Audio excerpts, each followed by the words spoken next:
सभी को राम राम भाई। आ जाओ भाई। हमारे पास एक नए सेशन के साथ आपके सामने हाजिर हैं। एक नई चीज को लेके आपके लिए एक हाजिर हुए हैं। देखो भाई, बताते हैं आपको। हम एक बैच लेके आए हैं भाई। इस बैच के बारे में बात करूँ तो हमारे पास भाई पीछे भी जो हमने बताया था कि भाई हमारे पास एंट्रेंस एग्जाम के लिए डीएलएड के लिए आपका बैच हम लेके आए हैं। उसके अंदर हमने किसके बारे में बात की? बायोलॉजी के बारे में बात की, कंप्यूटर के बारे में बात की। अब जो हम शुरू करने वाले हैं भैया, इस बैच के बारे में बताने की जरूरत तो है नहीं शायद।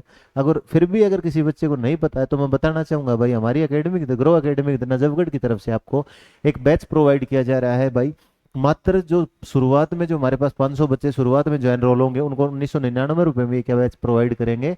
इस बैच के अंदर बात करूँ तो भाई क्या क्या प्रोवाइड किया जा रहा है, तो पीडीएफ आपको साथ में भाई, पीवाईक्यू प्लस में प्रैक्टिस, ये सारी की सारी चीजें किस इस बैच के अंदर हम प्रोवाइड करने वाले हैं। बात करूँ इस बैच की तो इस बैच के अंदर भाई आपको जितने भी आपके सब्जेक्ट हैं उन सभी की लाइव क्लासेस मिलेंगी, साथ में प्रीवियस ईयर मिलेंगे, साथ में भाई जितने भी आज तक उन एग्जाम के अंदर जो मोस्ट एक्सपेक्टेड क्वेश्चन आ सकते थे और अब आ सकते हैं, उन सारी चीजों को हम इस बैच के अंदर प्रोवाइड करने की अपनी तरफ से पूरी पूरी पूरी भरकस कोशिश करेंगे भाई। ठीक है। इस बैच की बात करूँ तो इस बैच के अंदर आपको भाई 4 सब्जेक्ट करवाने का काम जो है मेरे द्वारा किया जाएगा। जो हमारे पास साइंस सब्जेक्ट है उसी की 3 ब्रांच है, फिजिक्स, केमिस्ट्री, बायो। और भैया हमारे पास क्या है, जो फिजिक्स है, केमिस्ट्री और बायोलॉजी है, उनको मैं करवाने का काम करूंगा। साथ में एक सब्जेक्ट जिसका नाम है कंप्यूटर। भैया हमने पीछे जो जितने भी एग्जाम हुए उनमें झंडे गाड़े हैं सच में। ठीक है।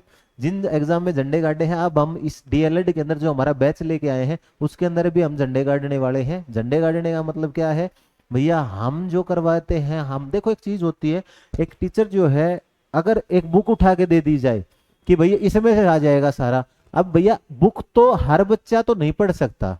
क्यों नहीं पढ़ सकता? क्योंकि भैया बुक में मान लो 2000 पेज है मेरे पास, एक सब्जेक्ट के अंदर 2000 पेज कोई बड़ी चीज है नहीं।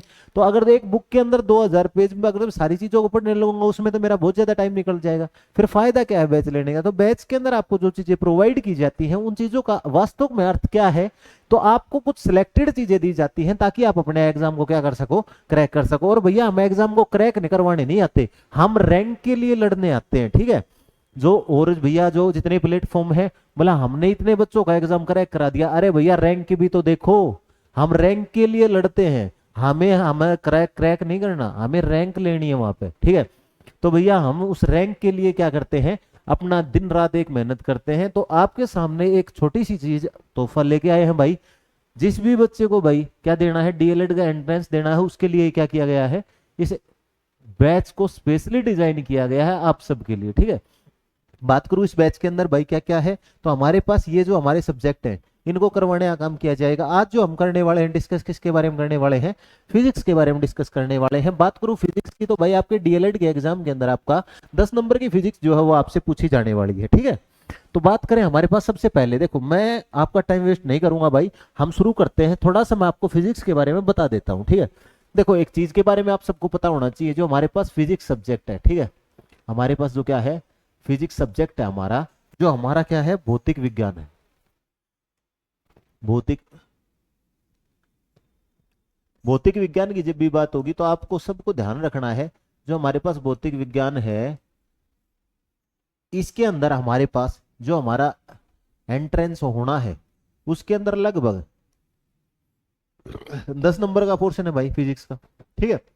आप सभी को क्या करना है, जितना आपका मैं करवाऊं काम, पीवाईक्यू थ्योरी प्लस में भाई आपके मोस्ट एक्सपेक्टेड क्वेश्चन। ठीक है। मोस्ट एक्सपेक्टेड क्वेश्चन और साथ में भाई आपका नोट्स, ये सारी की सारी चीजें आपको इस प्लेटफॉर्म पे मिल जाएंगी, जो कि इस 10 नंबर को क्रैक करने के लिए, इस 10 नंबर को लेने के लिए सफिशियंट है। ठीक है। सारी की सारी थ्योरी भाई मैं लाइव माध्यम से आपको अपने बैच के ऊपर करवाने का काम करूंगा। हर एक चीज को एक्सप्लेन करते हुए चलेंगे, साथ में आपको जो पेपर के अंदर आ सकता है उसको भी क्या करेंगे, प्रोवाइड करेंगे। आई बात समझ में? अब बात करूं भाई हमारे पास इस हमारे फिजिक्स सब्जेक्ट की, इस फिजिक्स सब्जेक्ट में पूछा क्या कहा से जाएगा, तो भाई आपके 4 से 5 मेन चैप्टर होते हैं जिनको मैं ज्यादा गौर करके पढ़ाने का काम करता हूं। टोटल बात करूं तो मेरे भाई पास बायोलॉजी के अंदर आपके भाई 22 टॉपिक होते हैं, मेरे पास भाई केमिस्ट्री के अंदर मेरे 9 टॉपिक होते हैं, और भाई मेरा फिजिक्स के अंदर मेरे पास 11 टॉपिक होते हैं, जो कि मैं पढ़ाता हूं बच्चों को एक सीट के माध्यम से, एक सही सीक्वेंस के अंदर से, एक सही दिशा के अंदर, ताकि एक बच्चा जो है उसे सब कुछ न पढ़ के, भैया वो कहा जाता है ना, स्मार्ट वर्क जो है वो हार्ड वर्क के ऊपर भारी पड़ जाता है। ठीक है, तो भैया हम हार्ड वर्क तो करेंगे साथ में, लेकिन अगर हमें स्मार्टली तरीके से उस हार्ड वर्क को कर लिया जाए तो हमारी रैंक को रोक कोई नहीं सकता। आगे बात समझ में। अब बात करूं इसके अंदर फिजिक्स के अंदर, तो फिजिक्स के अंदर जो सबसे मेन चीज मैं उठा के चलूंगा, आपको किस तरीके से पढ़ाने का काम करूंगा उसके बारे में आपके सामने एक छोटी सी चीज मैं पेश करने जा रहा हूं भाई। सुनना ध्यान बात। देख भाई, जब भी मैं बात करूंगा साइंस सब्जेक्ट की, तो साइंस सब्जेक्ट के अंदर आपको 4-5 चीजें याद रखनी है।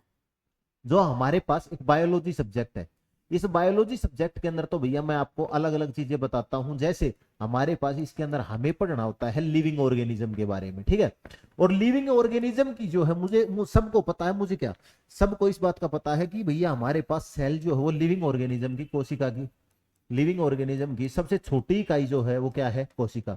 अगर मैं इस कोशिका से किसी भी चीज को स्टार्ट कर देता हूं और लास्ट में मेरे पास कोई बॉडी बनती है, तो इस दौरान जितने भी हमारे पास चैप्टर बनते हैं उन सभी चैप्टर को मैं एक सीक्वेंस से पढ़ाने का काम करता हूं। ये बात कर रहा हूं बायोलॉजी की, जो कि मैंने पिछली वीडियो में भाई हमने डाल दिया था, सारी चीजें बता दी थी। आई बात समझ में। दूसरे नंबर पे मेरे पास आता है क्या, हमारे पास फिजिक्स। एक सब्जेक्ट आता है सर केमिस्ट्री। हाँ भाई आता है, सबको पता है, मुझे भी पता है भाई, ठीक है। इन दोनों सब्जेक्ट की बात करूं तो इन दोनों सब्जेक्ट में मैंने एक चीज कॉमन निकाली है भैया, ये चीज कॉमन निकाली है। सर कॉमन क्या निकाल दिया, देख भाई हमारे पास बायोलॉजी के अंदर ह्यूमन बीइंग के बारे में पढ़ा जाता है, एनिमल्स के बारे में पढ़ा जाता है, जितनी भी लिविंग ऑर्गेनिज्म है उनके बारे में पढ़ा जाता है। इसके अंदर मैंने क्या किया, इसकी जड़ को पकड़ लिया, इसकी सबसे छोटी इकाई को पकड़ लिया। तो हमारे पास फिजिक्स और केमिस्ट्री के अंदर किस चीज के बारे में पढ़ा जाता है, यूनिवर्स के बारे में पढ़ा जाता है भाई, इस ब्रह्मांड के बारे में पढ़ा जाता है, ठीक है। इस ब्रह्मांड के बारे में क्या किया जाता है, तो पढ़ा जाता है। इस ब्रह्मांड की बात करूं तो इस ब्रह्मांड की, इस यूनिवर्स की सबसे स्मॉलेस्ट यूनिट क्या है, इस ब्रह्मांड की सबसे छोटी इकाई क्या है, इस ब्रह्मांड की सबसे छोटी इकाई, अगर आप मुझसे पूछ लिया जाए इस ब्रह्मांड की सबसे छोटी इकाई क्या है, तो इस ब्रह्मांड की सबसे छोटी इकाई मुझे पता है क्या है, एटम। क्या है भाई, एटम। एटम की बात करूं तो जिसे हिंदी में परमाणु कहा जाता है, क्या कहा जाता है, परमाणु। इस ब्रह्मांड की सबसे छोटी इकाई क्या है, एटम। अब बात करूं एटम की, ये इसको ब्रह्मांड की सबसे छोटी इकाई क्यों कहा जाता है, क्योंकि परमाणु जो है भाई, परमाणु ब्रह्मांड की सबसे छोटी इकाई है, छोटी इकाई है जिसके और टुकड़े नहीं किए जा सकते, जिसके और टुकड़े नहीं किए जा सकते। इतनी बात समझ में आई, नहीं किए जा सकते, क्लियर है। आप बोलेंगे सर आप तो बता रहे थे फिजिक्स और केमिस्ट्री के बारे में, ये कहां गए हम।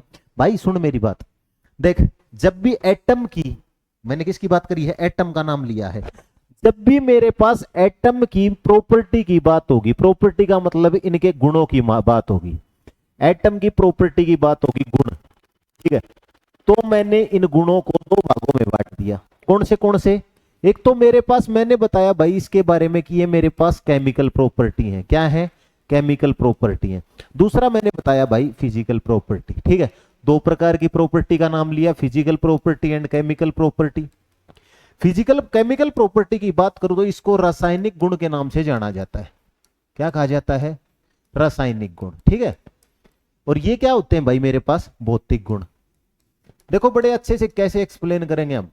तो हमारे पास रासायनिक गुण क्या होते हैं, तो रासायनिक गुण उन गुणों को कहा जाता है जिसमें उसके कंपोजिशन का पता लगता है, क्या लगता है, कंपोजिशन का पता लगता है, यानी संगठन का पता लगता है। एग्जाम्पल, अब एटम किस चीज से मिलके बना है, मेरा क्वेश्चन सुनना ध्यान से, एटम जो है वो किस चीज से मिलके बना है, वो चीज किसके अंदर पढ़ी जाती है भाई, मेरी केमिस्ट्री के अंदर पढ़ी जाती है।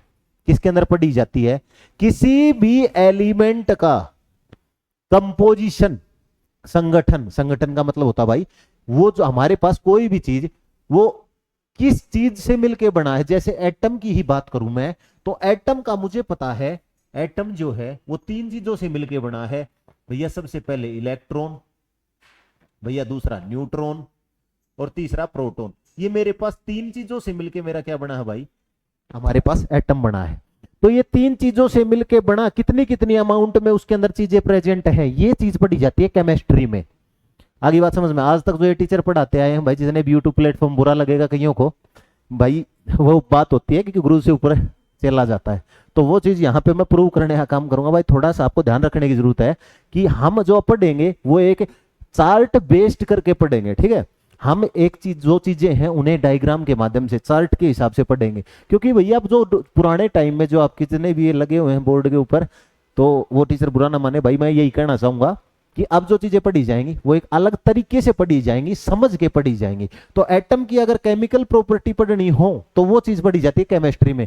और अगर ये कोई भी इस बात को प्रूव करता है गलत तो मैं तैयार हूं, ठीक है। दूसरी बात, फिजिकल प्रॉपर्टी की जब भी बात होगी तो फिजिकल प्रॉपर्टी में एटम जो है हमारा, मैं बात करूंगा एटम की ही, एटम किस स्पीड से चलता है, उसकी वेलोसिटी क्या है, उसका साइज क्या है, ये सारी की सारी चीजें किसके अंदर पढ़ी जाएंगी भाई, फिजिक्स के अंदर पढ़ी जाएंगी। किसके अंदर पढ़ी जाएंगी? तो भैया हमने एटम के आधार पे हमने फिजिक्स और केमिस्ट्री को डिफाइन कर दिया है, और भैया हम इन चीजों को अलग अलग करके इसके अंदर पढ़ने वाले हैं। अब बात करूं मैं सिलेबस की भाई इसके अंदर, तो फिजिक्स के अंदर आपको सिलेबस क्या क्या पढ़ना है हमारे पास। तो फिजिक्स के अंदर सिलेबस सबसे पहले मैं बात करूंगा किसकी, तो हमारे पास स्ट्रक्चर ऑफ एटम, हम पहला जो चैप्टर पढ़ेंगे स्ट्रक्चर ऑफ एटम पढ़ेंगे भाई। दूसरे की बात करूं, पहले नंबर पे आ गया, दूसरे नंबर पे हमारे पास एटम से मिलकर क्या बनते हैं, मॉलिक्यूल, ठीक है। मॉलिक्यूल के बारे में पढ़ेंगे। इसके बाद थर्ड चैप्टर रहेगा भाई मेरा क्या, मैटर रहेगा, ठीक है। इसके बाद हमारे पास लाइट चैप्टर रहेगा। इसके बाद हमारे पास साउंड वाला चैप्टर रहेगा। इसके बाद एनर्जी, ठीक है। इसके बाद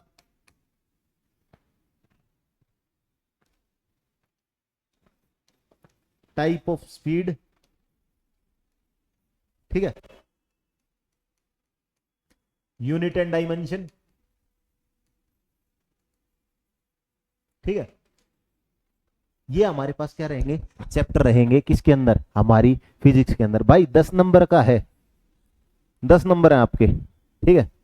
और इस 10 नंबर में केवल और केवल क्या क्या पढ़ते चलना है, मैं जो आपको काम दूं उसकी पीडीएफ पढ़ो, उस मैं जो आपको क्वेश्चन प्रोवाइड करूं पीवाईक्यू वो पढ़ो, मैं आपको जो जो चीजें प्रोवाइड करूं, जैसे एग्जांपल हमारा मोस्ट एक्सपेक्टेड क्वेश्चन, ये पेपर के अंदर जो बच्चा पढ़ के चला जाएगा तो भाई वो फोड़ के आएगा एग्जाम को, वो क्या करके आएगा, फोड़ के आएगा एग्जाम को, ये मेरी गारंटी है। आगे बात समझ में आ जाओ। नेक्स्ट आपके सामने एक छोटा सा क्वेश्चन है भाई,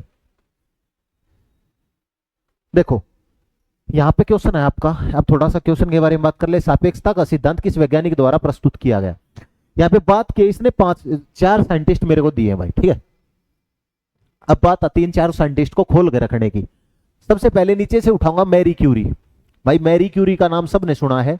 मैरी क्यूरी जो है ये मैडम क्यूरी हैं, और ये मैरी क्यूरी मैडम जो है इन्होंने रेडियो एक्टिविटी की खोज की थी, ठीक है।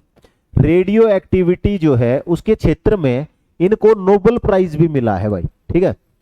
यानी रेडियो सक्रियता के क्षेत्र में नोबेल प्राइज प्राप्त करने वाली महिला का नाम अगर पूछ लिया जाए तो मैडम क्यूरी है भाई, ठीक है। दूसरी बात भाई स्टीफन हॉकिंग्स के बारे में बात करूं, जिस व्यक्ति का भैया आधे से ज्यादा शरीर जो है वो क्या था भैया, उसकी केवल और केवल शरीर का 7% हिस्सा काम करता था, 7% हिस्सा काम करता था शरीर का, 7% हिस्सा क्या करता था भाई, काम करता था, ठीक है।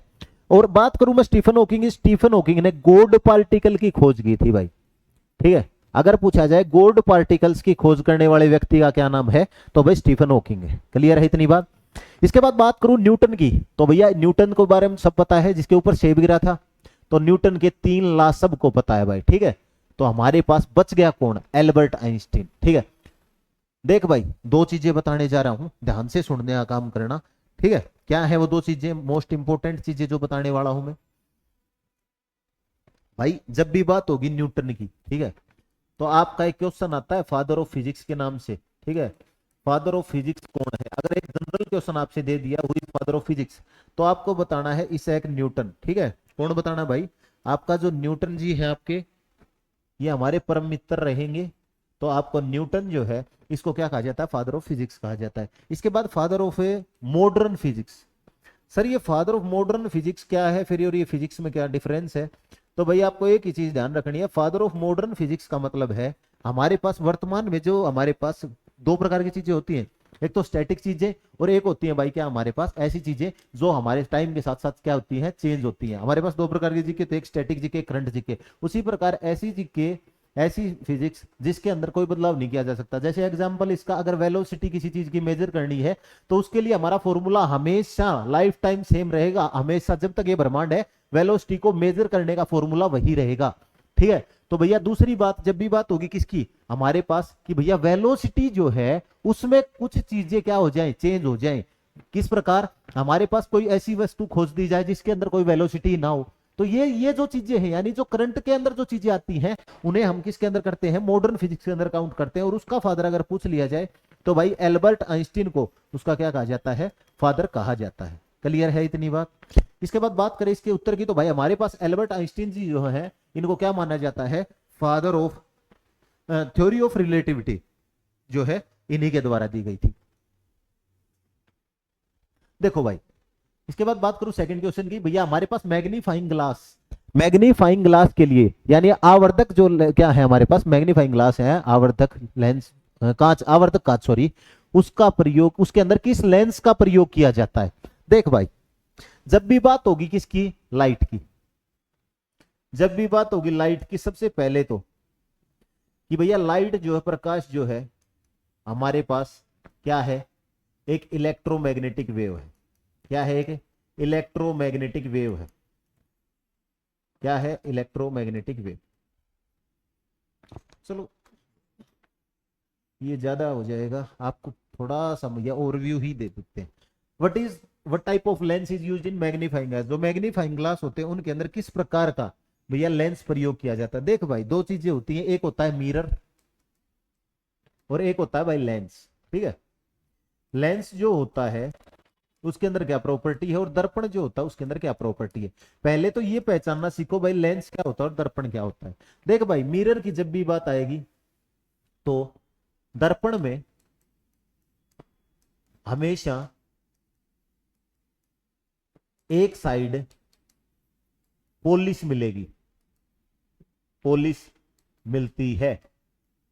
ठीक है, पॉलिश के रूप में अगर पूछा जाए पॉलिश किस चीज से की जाती है, तो आपको ध्यान रखना है भाई, सिल्वर नाइट्रेट नामक चीज से। किससे भाई? सिल्वर नाइट्रेट नामक चीज से आपकी क्या की जाती है? पॉलिश की जाती है। ठीक है, मिरर जो है, दर्पण जो है, इसके अंदर सिल्वर नाइट्रेट से इसके अंदर क्या की जाएगी? सिल्वर नाइट्रेट से इसके अंदर पॉलिश की जाएगी। इसकी एक साइड हमेशा क्या मिलेगी भाई? पॉलिश मिलती है। क्लियर है इतनी बात? जबकि लेंस जो होता है भाई, ये ट्रांसपेरेंट होता है। ठीक है, लेंस की किसी भी साइड जो है आपका क्या नहीं होती? पॉलिश नहीं होती। ये क्या होता है आपका? ट्रांसपेरेंट होता है। और ट्रांसपेरेंट किसे कहा जाता है? जिसके आर पार देखा जा सके। ठीक है, जिसके आर पार देखा जा सके, पारदर्शी कहते हैं भाई, जिसके आर पार देखा जा सके उसे क्या कहा जाता है? क्लियर है इतनी बात? आवर्धक लेंस में किस प्रकार के लेंस का उपयोग किया जाता है? तो आपको याद रखना भाई, इसके अंदर आपका उत्तल लेंस का प्रयोग किया जाता है। किसका प्रयोग किया जाता है? उत्तल लेंस का प्रयोग किया जाता है। इसके बाद बात करूं, total number of colour exist in sunlight. Sunlight के अंदर कितने कलर एग्जिस्ट करते हैं? देख भाई, सनलाइट का जब भी बात आए आपके पास टॉपिक, तो सनलाइट में यानी जो हमारे पास क्या होती है? सनलाइट होती है, सूर्य का जो प्रकाश है उसके बारे में तीन चार फैक्ट हैं। सूर्य का प्रकाश जो है उसके बारे में, सनलाइट के बारे में सबसे पहली बात हो तो भाई, सनलाइट के अंदर हमें पता है जो 7 कलर प्रेजेंट होते हैं। ठीक है, यानी सूर्य के प्रकाश में, सूर्य के प्रकाश में 7 रंग होंगे भाई। ठीक है, उन 7 रंग की बात करूं तो है कौन से? तो भैया विबग्योर याद रखना है। क्या याद रखना है? विबग्योर याद रखना है। विग यानी वॉयलेट कलर है भाई हमारा, आई यानी इंडिगो, बी यानी ब्लू, जी यानी ग्रीन, वाई यानी येलो, ओ यानी ऑरेंज भाई, और आर यानी रेड भाई। ठीक है, हमारे पास इसमें एक दो तीन चीजें और बता दूं साथ साथ। वोयलेट कलर सबसे ज्यादा फैलता है, सबसे ज्यादा फैलता है, ये कलर सबसे ज्यादा एक्सपेंड होता है, इस वजह से इसका प्रयोग कहीं पे नहीं किया जाता। जबकि रेड कलर जो है वो फैलता नहीं है, फैलता नहीं है और दूर से देखा जा सकता है इसको, इसलिए इसका क्या कहां पे हमारा जो सिग्नल होते हैं उनके ऊपर प्रयोग होता है, सिग्नल में इसका प्रयोग होता है और इसका प्रयोग नहीं हो पाता। ठीक है भाई। दूसरी बात, सनलाइट जो है पृथ्वी पर आने में, पृथ्वी पर आने में 8 मिनट 16 सेकंड और 4 माइक्रो सेकंड का समय लेती है भाई। ठीक है, तो सूर्य के प्रकाश में रंगों की संख्या कितनी है? 7। ठीक है, सबसे ज्यादा फैलने वाला रंग वोयलेट, सबसे कम फैलने वाला रंग हमारे पास रेड। इसके बाद who is first person to define speed. देख भाई, जब भी बात होगी हमारे पास स्पीड की, चाल की, ठीक है, सॉरी गति की, स्पीड जो है, जब भी बात होगी गति की, तो गति के बारे में एक ही व्यक्ति का नाम आता है भाई हमारे पास, सबसे पहले गैलीलियो गैलीली। गैलीलियो गैलीली जो है, इसे क्या माना जाता है? इसे फादर ऑफ साइंस के नाम से भी जानते हैं भाई। अब लोग कहेंगे सर फादर ऑफ साइंस तो नहीं जानते इसको, हमने तो ये सुना था कि हमारे पास अरस्तु नामक व्यक्ति जो है फादर है, लेकिन भाई फादर ऑफ साइंस मानते हैं इसको एल्बर्ट आइंस्टीन के अनुसार। एल्बर्ट आइंस्टीन का नाम सुना होगा भाई सबने। एल्बर्ट आइंस्टीन के अनुसार फादर ऑफ साइंस के अनुसार अगर पूछा जाए, ये क्वेश्चन आया है स्टेटमेंट बेस्ड क्वेश्चन है भाई, ये अनुसार फादर ऑफ साइंस अगर पूछ लिया जाए, फादर ऑफ साइंस क्वेश्चन आ गया according to Albert Einstein who is father of science, तो आपको याद रखना गैलीलियो गैलीली को फादर ऑफ साइंस के नाम से जाना जाता है एल्बर्ट आइंस्टीन के अनुसार। गैलीलियो गैलीली ये वही व्यक्ति है जिसने पड़ोसियों के घर में देखने के लिए टेलीस्कोप की खोज करी थी। टेलीस्कोप का खोजकर्ता भी भाई गैलीलियो गैलीली को माना जाता है, ये चीज भी आपको ध्यान रखनी है। वह स्पीड के बारे में भी एक्सप्लेन करने वाला कौन व्यक्ति रहेगा? आपका गैलीलियो गैलीली रहेगा। ठीक है, ग्रहों की गति का नियम, ग्रहों की गति का नियम, गति का नियम जो हो किसके द्वारा दिया गया है भाई? आपको याद रखना है ग्रहों की गति का नियम केपलर के द्वारा। न्यूटन के बारे में एक्सप्लेन करने की जरूरत नहीं है, सेब गिरा था ये वही व्यक्ति है, सेब वाला व्यक्ति है ये। ठीक है, तो इसका सही जवाब जो आपका गैलीलियो गैलीली हो जाएगा, जिसने टेलीस्कोप यानी दूरबीन की भी क्या की थी भाई? खोज की थी। नेक्स्ट आएंगे हम, यदि पृथ्वी की घूमती गति को बढ़ा दिया जाए तो भूमध्य रेखा पर, ये क्वेश्चन आपके लिए छोड़ दिया भाई, सभी बच्चे कमेंट करके क्लास में बताएंगे। ये क्वेश्चन कई बार कई पेपर में रिपीट हुआ भाई, ये क्वेश्चन जो बच्चा बताएगा उसको स्पेशल डिस्काउंट दिया जाएगा। ठीक है, तो इस वीडियो के नीचे कमेंट करने का काम करना भाई इस क्वेश्चन के बारे में कि हमारे पास ये क्वेश्चन जो है इसका उत्तर क्या होगा। ठीक है, प्रिज्म से गुजरने पर कौन सा रंग सबसे कम विचलित होता है? ध्यान से देखने की जरूरत है, ये क्वेश्चन 1 नंबर का क्वेश्चन है। ठीक है, देखो भाई, जब भी बात होगी वेवलेंथ की, वेवलेंथ का मतलब होता है तरंग दैर्घ्य। ठीक है, वेवलेंथ एक होता है बेटा फ्रीक्वेंसी, ये दोनों चीजें ध्यान रखनी है। इसको कहा जाता है तरंग दैर्घ्य। क्या कहा जाता है? तरंग दैर्घ्य। और ये क्या है हमारे पास? फ्रीक्वेंसी।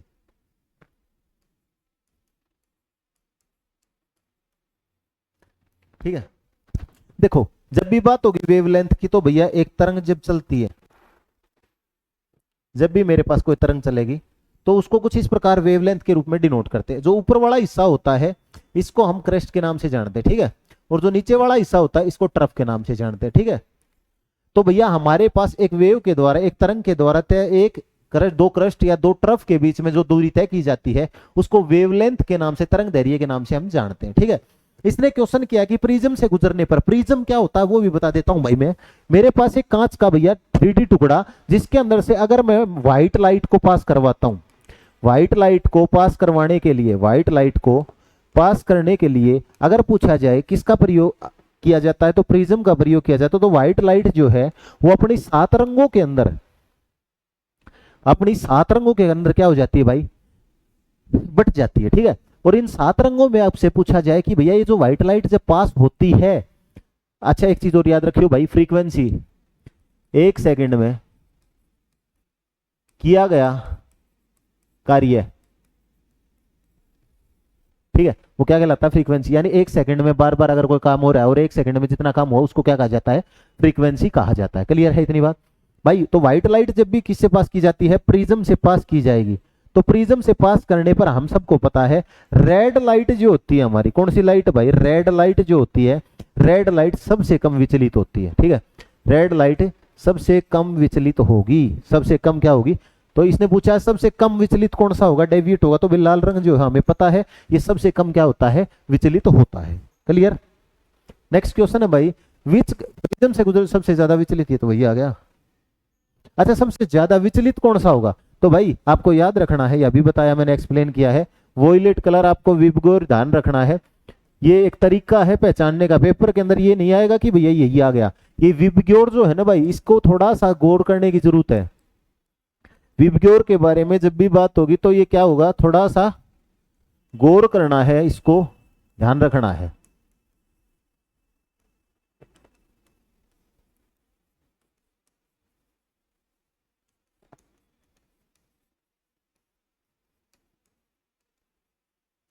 ये देखो, जब भी बात होगी ना कलर के फैलने की, तो हमारा रेड कलर सबसे कम विचलित होगा। ठीक है, सबसे कम, सबसे ज्यादा। ठीक है, कहने का मतलब क्या है, हमें नीचे से ऊपर की ओर चलना है। जैसे जैसे हम ऊपर की ओर चलते जाएंगे तो हमारा क्या हो जाएगा, फैलाव ज्यादा होता जाएगा, और जैसे जैसे हम नीचे की ओर आएंगे तो हमारे पास फैलाव क्या होता जाएगा, कम होता जाएगा भाई। ठीक है, नेक्स्ट है भाई, इलेक्ट्रॉन क्या करता है। देख भाई, जब भी बात होगी, देख जब भी एटम की, तो एटम के अंदर हमारे पास तीन पार्ट है, एक है इलेक्ट्रॉन,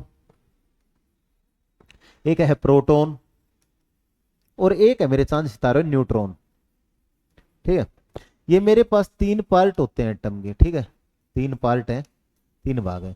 इलेक्ट्रॉन की बात करूं तो इसके ऊपर नेगेटिव चार्ज होता है। कैसा चार्ज होता है, नेगेटिव चार्ज होता है। प्रोटॉन कैसा चार्ज है, पॉजिटिव चार्ज है। ठीक है, और न्यूट्रॉन जो है इसके ऊपर कैसा चार्ज है, पॉजिटिव और नेगेटिव चार्ज दोनों इक्वल होते हैं। ये नहीं कहना है कि हमें हमारे पास इसके ऊपर क्या नहीं होता, चार्ज नहीं होता। ठीक है भाई, इलेक्ट्रॉन की खोज करी थी भाई आपकी जे थॉमसन ने।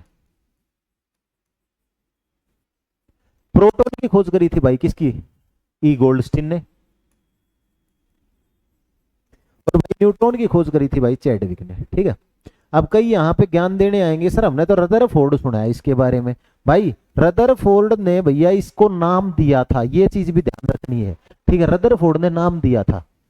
आगे बात समझ में। तो हमारे पास इलेक्ट्रॉन जो उसके ऊपर, इलेक्ट्रॉन के ऊपर हमेशा 1.6 इंटू 10⁻⁻19 कुलाम चार्ज मिलता है भाई, किसके ऊपर, इलेक्ट्रॉन के ऊपर। ठीक है, इसकी ये भी क्या होगा 1 पॉइंट, यहाँ पर माइनस आता है, इसमें क्या होगा 1.6 इंटू 10⁻⁻19 कुलाम होगा। आप सभी बच्चों को कमेंट करके बताना है न्यूट्रॉन के ऊपर कितना चार्ज होता है। ठीक है, तो भाई आपको याद रखना है इलेक्ट्रॉन में क्या होता है भाई, एक नेगेटिव चार्ज होगा, ऋणात्मक आवेश होगा। क्या होगा, नेगेटिव चार्ज होगा भाई। ठीक है, नेक्स्ट क्वेश्चन भाई आपकी स्क्रीन में, प्रोटॉन कैसा चार्ज रखता है, अभी पीछे बताया भाई। तो प्रोटॉन जो हो कैसा है, पॉजिटिव चार्ज रखता है, जो कि आपको ध्यान रखना है, आपके लिए इंपॉर्टेंट है। ठीक है, प्रोटॉन और न्यूट्रॉन की तुलना में भैया ये क्वेश्चन आपके लिए छोड़ दिया। सभी बच्चे जो है इसका कमेंट करके आंसर बताएंगे भाई, आपका क्या जवाब होगा, उस बच्चे को स्पेशल गिफ्ट दिया जाएगा मेरी तरफ से। ठीक है, आज के लिए इतना ही, मिलते हैं कल एक नए सेशन के साथ। आप सभी बच्चों को चलो आज के लिए इतना ही भाई, सभी को राम राम।